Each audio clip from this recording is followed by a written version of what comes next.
Okay, so chapter 3.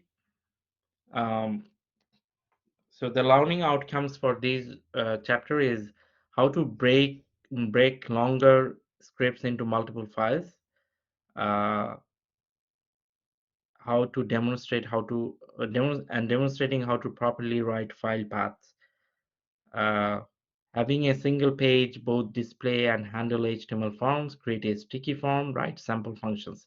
Okay, we'll try to cover the first three. Okay, so let me start with show you one example. So what you have to do is create a new project. I think you already know. And then I will give you, I will upload some example files, which are these files, script 03, 05, all these. Paste them and then you can run them. So basically, let's look at this file, index.html. You see this one is just a simple HTML file. Simple HTML file. This one has, if you look at this, there are a lot of things here. Okay, let us just run this file. Let's see what this file has, index.html, and this is inside week 6, inside this project week 6. So the project name is week 6 and index.html. Okay, so this is a simple HTML file.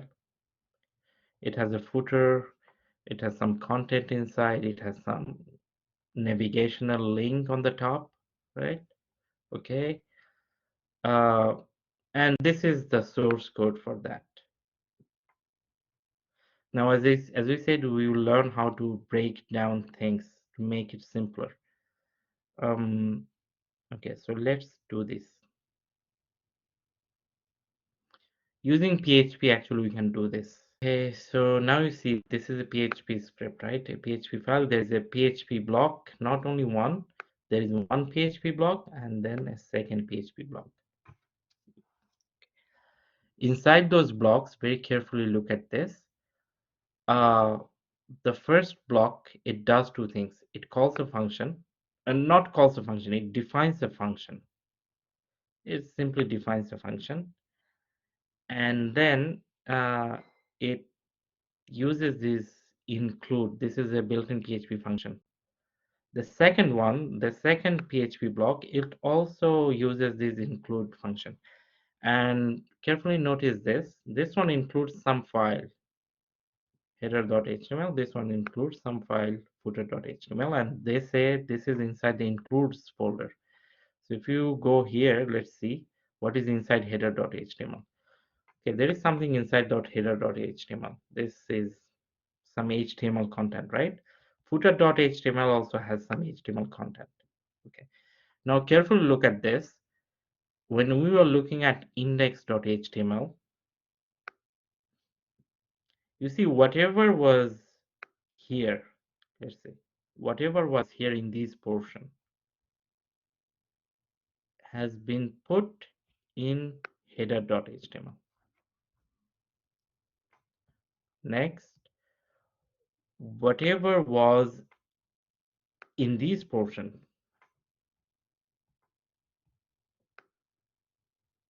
okay, is put here in the footer.html.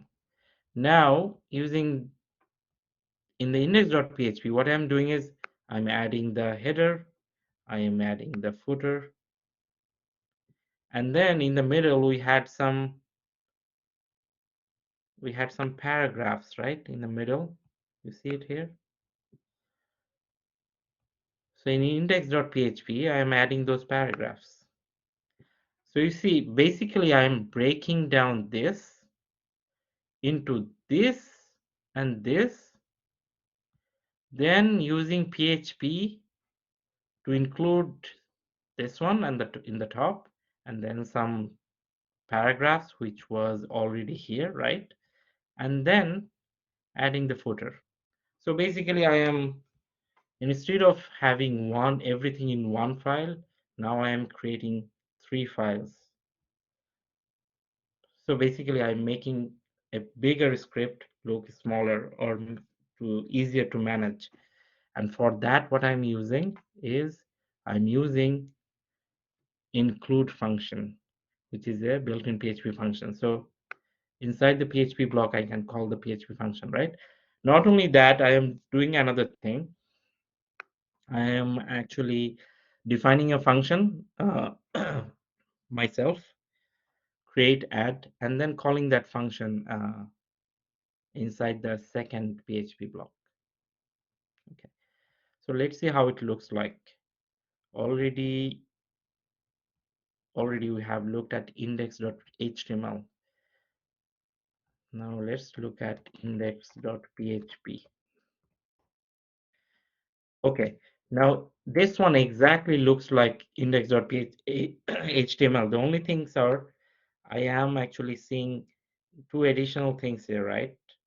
These two additional things are actually getting added because I'm calling this create add twice, right? At the top and in the bottom. So if I just remove those, and this function was actually defined by myself here. So if I just remove those, you see the exact thing that we were saying in index.html. Okay.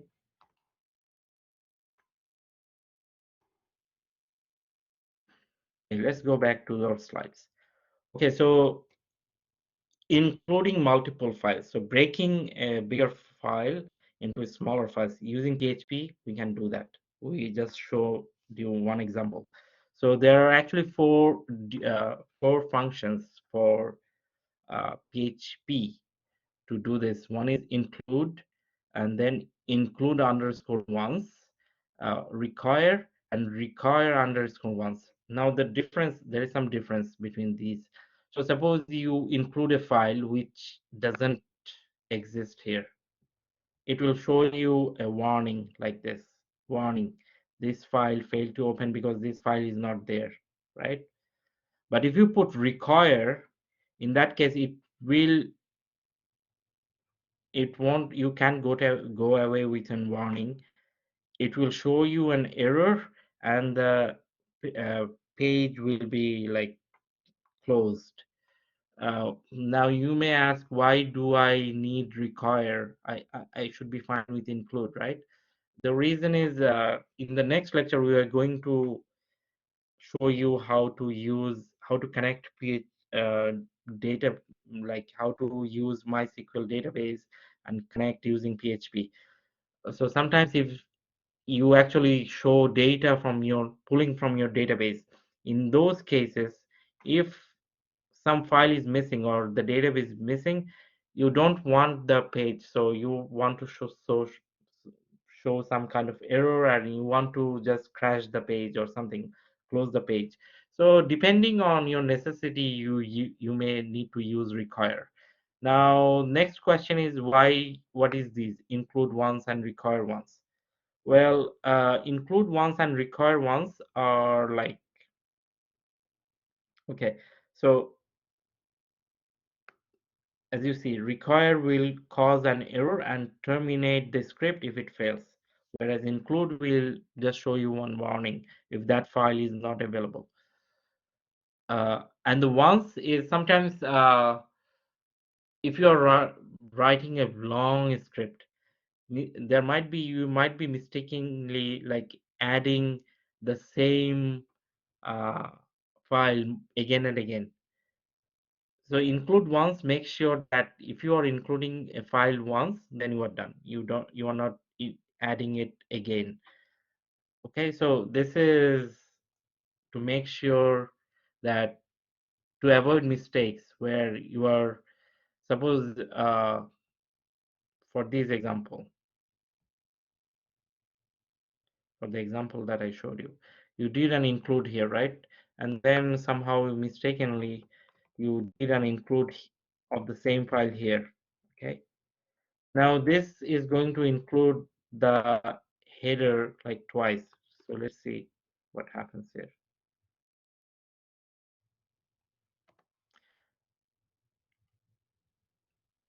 Basically, inadvertently, we have done the inclusion twice. So basically PHP is doing the same thing twice, which is actually you're doing extra work, right?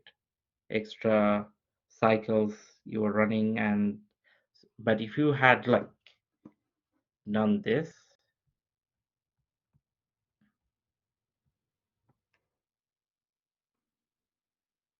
done this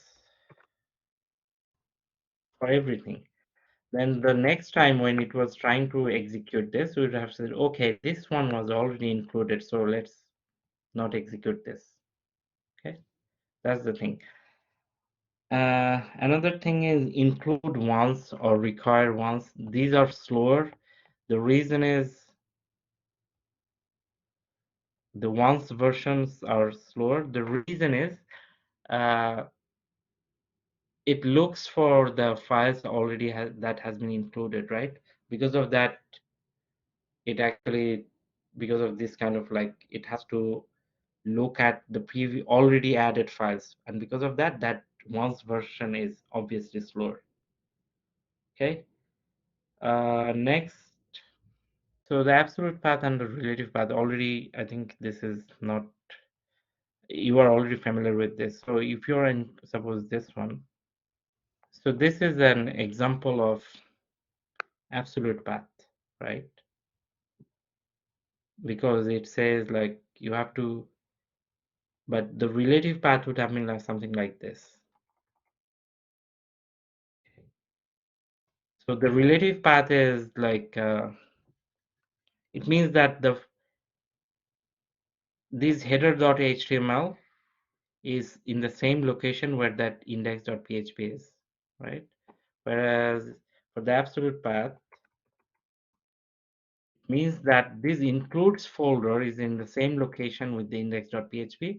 You have to go inside that, and then you have to find this header.html, which absolutely makes sense. So index.php is here, right?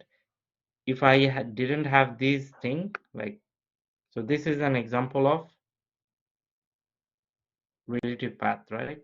In that case, header.html should have been here in the same level with index.php. Okay, so already we know about this, about the difference of the absolute path and the relative path.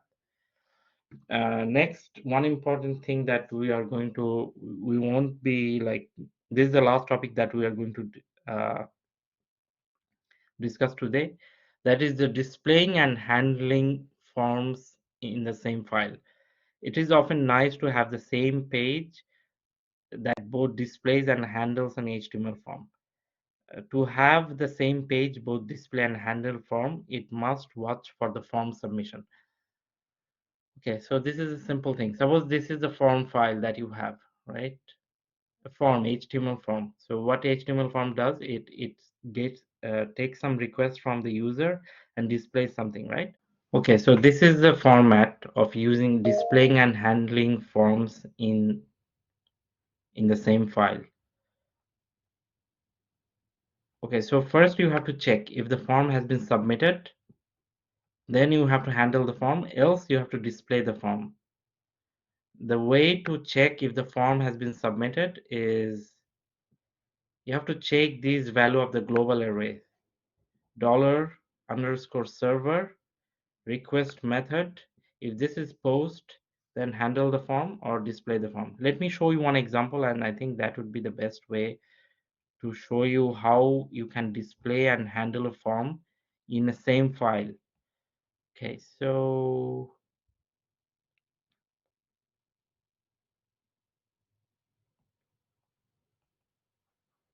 okay, suppose let's look at this one, script 0305. So this is a PHP file, right? Calculator.php. So if you look at this,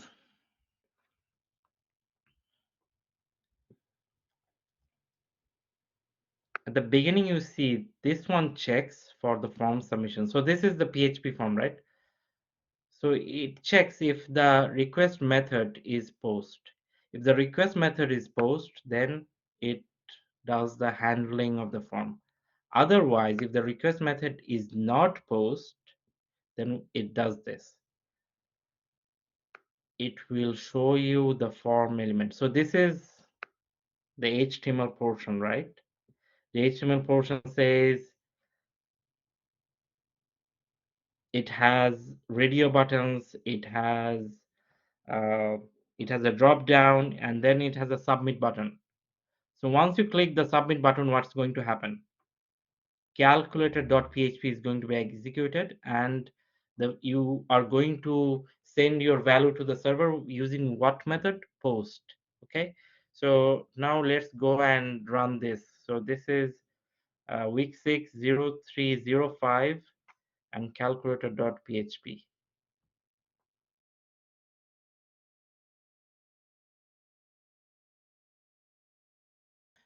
And now you see this, there is some warnings because these files are not in the right location. Let's fix that. So basically these include, yeah, so this is okay. So you see the reason is this includes folder is not here, right? So I have to go one step up here. So basically I have to go one step. I have to come out of this folder and then I get to include. So I have to go to my parent folder here. Here also I have to go to my parent folder. Control S. Yeah. Okay, now you see, is it clear to you why we are seeing the warning? When you do the practice, please look at that thing, like our relative path was wrong there. So we have to let's just fix it. Okay, so this is a form, right? You see a text box, you see radio buttons, you see drop down, you see submit button, right? And if you, okay, now you see here what's happening here is this is calculator.php, right? So it's going inside, it's checking if the server request method, this global array value is post. Well, I haven't done anything here, right? So this is false. This one becomes false now because I haven't posted anything or anything. So all this thing, nothing is going to be executed. So I'm not handling the form. Instead, what I'm doing is I'm just showing you what? I'm showing you this portion, which you see here, right? But things would be different if I just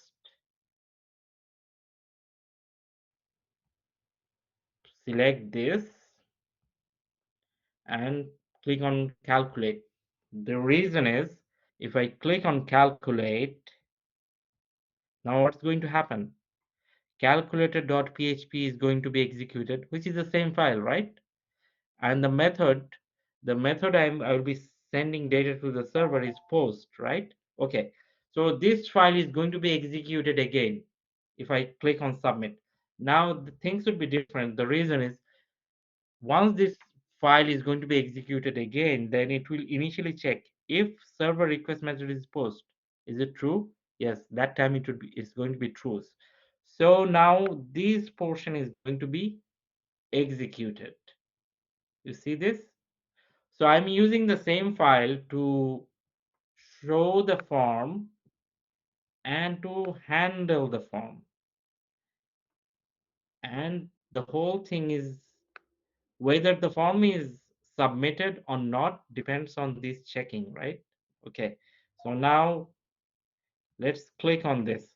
If you click on this, what's going to happen? This same thing is going to be executed, but that time it's going to be handled. So I click, now you see this part, the form remains same, but where this part is coming from? Well, this part is coming from this, because this time this one becomes true and you are handling it, you are printing something, and then you are showing the form again. That's fine. Yeah, so you are showing the form again, that's fine, but you are also now handling it. So this is, I showed you the way how to use the single form to display the form element as well as to handle it. In the previous examples, what we had done is we had some kind of form, right? And then here we had mentioned another PHP file. So once we had clicked, if you remember from the previous lecture, once we had done the clicking, it would have gone to another PHP script, and then that one was getting executed. That is fine. But here we now know how to use the same script to show your form as well as to handle.